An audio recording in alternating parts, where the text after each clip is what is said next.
Happy Friday morning, everyone. Hope some of you are tuned in and watching here this beautiful Friday morning. Uh, I'd like to talk to you today about a subject that people often talk about, but not as much, I think, as maybe they should or could. But it is about the subject of fear. Fear is a very, very powerful weapon. And I'm sorry to say that it is one that religions, traditional religions, seem to use the most. Have you ever stopped and asked yourself, why is fear such a big part of religion?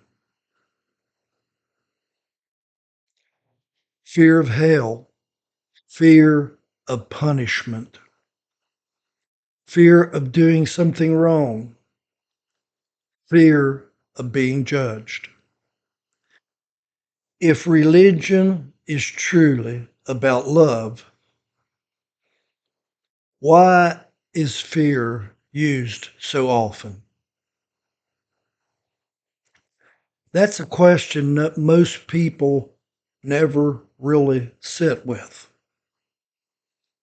because fear has a powerful influence on the human mind.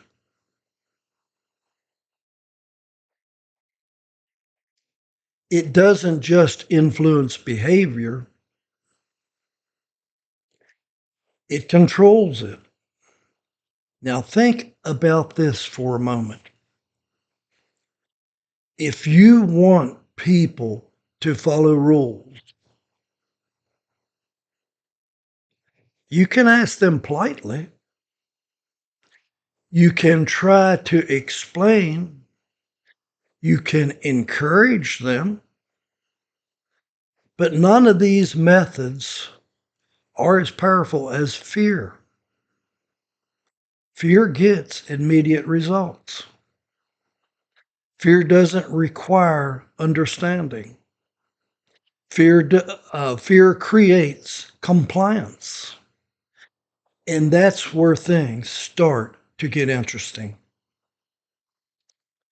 Because when you look at history, religion was never just about spirituality. It's about structure.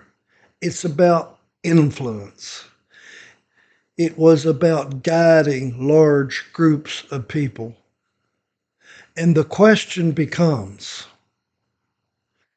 what is the fastest way to guide human behavior?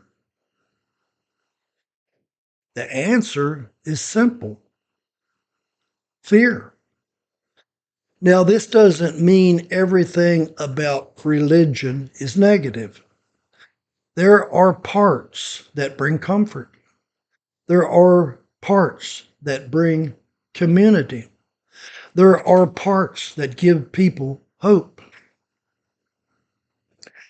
But when fear becomes the foundation, something changes. Instead of love guiding behavior, fear begins to control it. And when people are afraid, they stop questioning, they stop exploring, they stop thinking for themselves.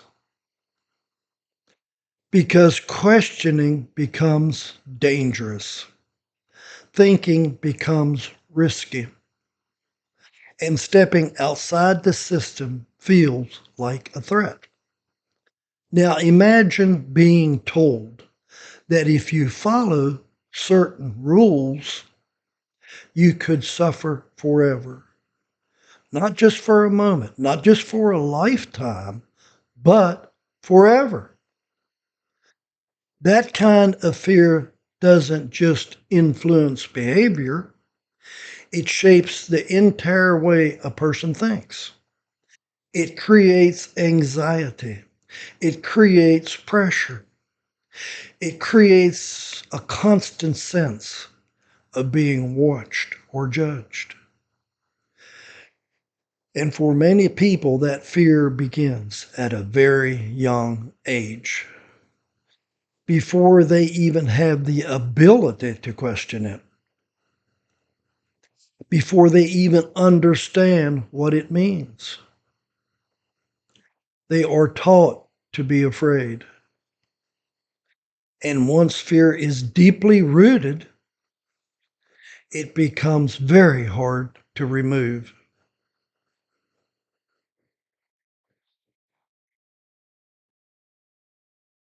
Now, here's the deeper question. Was fear intentionally added, or did it naturally evolve? Because when systems grow over time, they often adopt whatever works best. And fear works extremely well. It keeps people in line. It reduces resistance. It creates obedience. It doesn't necessarily create peace. It creates control. And control is very different from understanding, because true understanding doesn't need fear. It doesn't need threats. It doesn't need pressure. It grows naturally through awareness, through curiosity, through honesty. Now think about your own experience. Have you ever believed something, not because it made sense, but because you were afraid not to believe it? That's powerful realization, because it shows how fear can override logic. It can override curiosity. It can even override your own sense of truth. And when that happens, people stop asking questions. Not because they don't have them, but because they're afraid of the answers. So maybe the real issue isn't religion itself. Maybe it's when fear becomes the driving force behind it. Fear, because fear can shape belief, but it cannot create genuine understanding. It cannot create true inner peace. So the real question becomes, what would belief look like if fear was removed from it completely? Would people still believe the same things?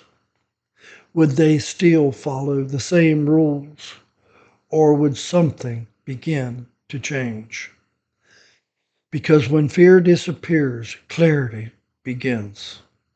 And when clarity begins, people start to think for themselves. And that's where real understanding starts. Thanks for watching.